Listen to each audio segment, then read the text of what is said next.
A blind man walks into a restaurant and sits down. The waiter, who is also the owner, walks up to the blind man and hands him a menu. "I'm sorry, sir, but I am blind and can't read the menu. Just bring me a dirty fork from a previous customer. I'll smell it and order from there." A little confused, the owner walks over to the dirty dish pile and picks up a greasy fork. He returns to the blind man's table and hands it to him. The blind man puts the fork to his nose and takes in a deep breath. "Ah, yes, that's what I'll have. Meatloaf and mashed potatoes." Unbelievable, the owner thinks as he walks towards the kitchen. The cook happens to be the owner's wife. He tells her what had just happened.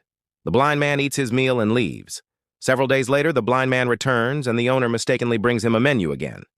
"Sir, remember me? I'm the blind man." "I'm sorry, I didn't recognize you.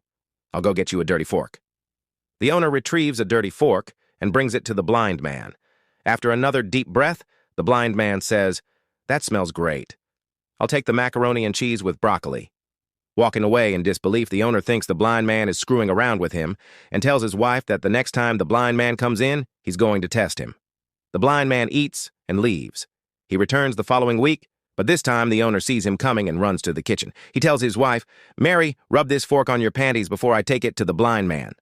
Mary complies and hands her husband the fork. As the blind man walks in and sits down, the owner is ready and waiting. "Good afternoon, sir. This time I remembered you and I already have the fork ready for you." The blind man puts the fork to his nose, takes a deep whiff, and says, "Hey, I didn't know that Mary worked here.